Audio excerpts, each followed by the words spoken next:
నమస్తే, నేను మీ Shiva. Welcome to political engine. ఇప్పుడు రాష్ట్రంలో మొత్తం ఎమ్మెల్యేలకు కానీ, ప్రతి నియోజకవర్గంలో మంత్రులకు కానీ, నియోజకవర్గ ఎమ్మెల్యేలు మంత్రులు కూడా ఇప్పుడు చర్చించుకున్న అంశం ఏంటంటే అభివృద్ధి పనులు కానీ, లేకపోతే రోడ్లు, లేకపోతే డ్రైన్లు, లేకపోతే ఇతరత్ర ఏమైనా అభివృద్ధి పనులు చేయాలంటే రాష్ట్ర ప్రభుత్వం నిధి, అలాగే ముఖ్యమంత్రి గారి పేషీ కంటే పవన్ కళ్యాణ్ గారికి చెప్తే వెంటనే వేగంగా పనులు అవుతాయి. వెంటనే ప్రజలకు సంబంధించిన అంశాల్లో చాలా త్వరితగతిన ఆయన రెస్పాన్స్ ఉంటుంది, ఖచ్చితంగా మంచి జరుగుతుంది అనేదైతే ప్రజల్లోకి బలంగా వెళ్ళింది. అలాగే కూటమి ప్రభుత్వంలోని 164 మంది ఎమ్మెల్యేలు కూడా ఈ విషయాన్ని అయితే చర్చించుకుంటున్నారు. ఎందుకంటే ఇటీవల గ్రామ సభలు జరిపినప్పుడు కానీ, లేకపోతే పూర్తిగా పల్లె పండుగను ప్రారంభించిన సమయంలో బోడే ప్రసాద్ గారు వేయమన్న రోడ్డు విషయంలో కానీ, అలాగే గుడివాడ ఎమ్మెల్యే వెనిగండ్ల రాము గారు తన నియోజకవర్గంలో నీరు బాగోలేదు, తాగునీరు బాగోలేదు అని చెప్పిన వెంటనే స్పందించిన విషయమే కాదు, నిధులు విడుదల చేశారు, దాన్ని దగ్గరుండి పనులు చేయించారు, పేషీలోంచి ఒక పర్యవేక్షణ చేపించి ఎలా పనులు జరుగుతున్నాయో వెంటనే ఫాలోఅప్ చేపిస్తూ ఆ పనులు పూర్తవుతున్న సమయంలో డైరెక్ట్గా పవన్ కళ్యాణ్ గారు వెళ్ళి చూడడమే కాదు, అక్కడ నాణ్యత కూడా స్వయంగా టెస్ట్ చేసి పరిశీలించారు. తన నియోజకవర్గం కాదు, తన ఎమ్మెల్యేలు కాదు, అయినా సరే తన ఎమ్మెల్యేలు అంటే కూటమి ప్రభుత్వం ఎమ్మెల్యేలు కానీ తన పార్టీ ఎమ్మెల్యేలు కాదని అర్థం అండి, వేరేవి తీసుకోకండి. సో తెలుగుదేశం పార్టీ ఎమ్మెల్యేలు ఉన్న నియోజకవర్గాల్లో కూడా చాలా కేర్ తీసుకుంటున్నారు. ఒక పని అవ్వాలి, ప్రజలకు సంబంధించిన పని అవ్వాలంటే పవన్ కళ్యాణ్ పవన్ కళ్యాణ్ గారి దగ్గర నుంచి వస్తున్న రెస్పాన్స్ తెలుగుదేశం పార్టీ ఎమ్మెల్యేలు కూడా మంత్రముగ్ధులు చేస్తుంది.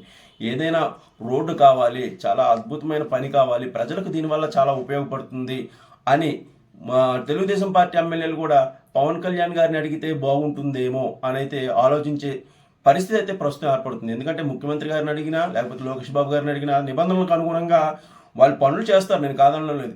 కానీ పవన్ కళ్యాణ్ గారి దగ్గర వచ్చే క్విక్ రెస్పాన్స్, చాలా ఫాస్ట్ రెస్పాన్సు, ప్రజలకు సంబంధించిన విషయం అయితే, ప్రజలకు సంబంధించిన సమస్య అయితే వచ్చే రెస్పాన్సు ఇటు తెలుగుదేశం పార్టీ ఎమ్మెల్యేని, భారతీయ జనతా పార్టీ ఎమ్మెల్యేలను కూడా మంత్రముగ్ధులు చేస్తుంది. ఆయన కలవాలి ఖచ్చితంగా ఏదైనా సమస్యల మీద ఉంటే. దీంట్లో నేను ప్రత్యేకంగా నోటిని ఎందుకు చెప్తున్నానంటే, ప్రజలకు సంబంధించిన విషయాలు, ప్రజల సమస్యలు అయితే పవన్ కళ్యాణ్ గారు పట్టించుకుంటారు. సో అది ప్రజల్లోకే కాదు, ప్రత్యేకంగా ఎమ్మెల్యేల దగ్గరికి, ఎంపీల దగ్గర కూడా వెళ్తోంది ఇప్పుడు ప్రస్తుతం.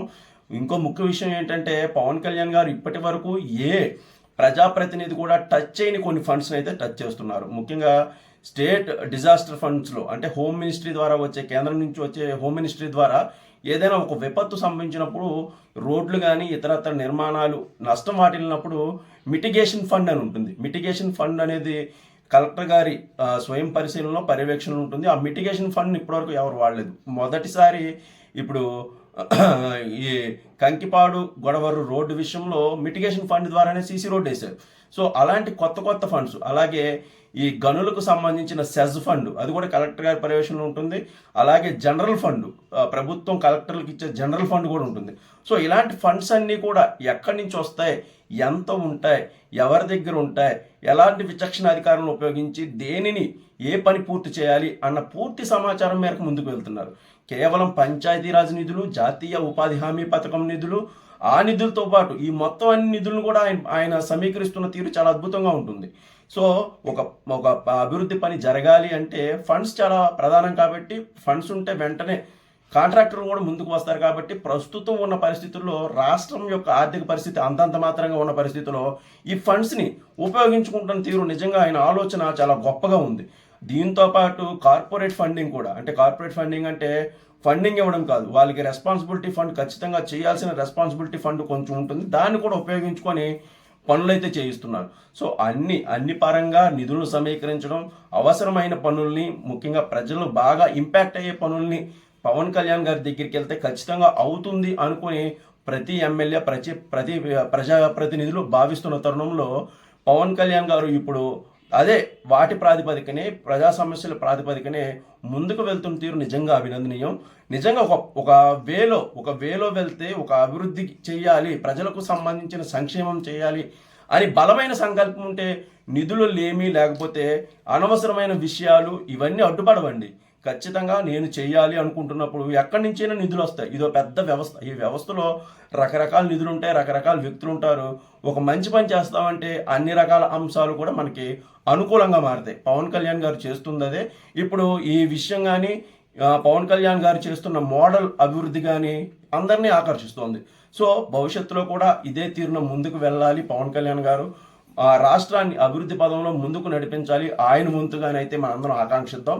ఖచ్చితంగా ఈ విషయంలో పవన్ కళ్యాణ్ గారి పాలన పట్ల కానీ, పవన్ కళ్యాణ్ గారు తీసుకొస్తున్న నిధుల పట్ల కానీ, ఈ అన్ని విషయాల పట్ల మీ యొక్క అభిప్రాయాలను ఖచ్చితంగా కామెంట్ రూపంలో తెలియజేయండి. ఖచ్చితంగా దాన్ని ఛానల్లో చర్చిద్దాం. సో ఈ వీడియో కనుక మీకు నచ్చితే ఖచ్చితంగా ఒక లైక్ ద్వారా నన్ను ప్రోత్సహించండి. Thank you.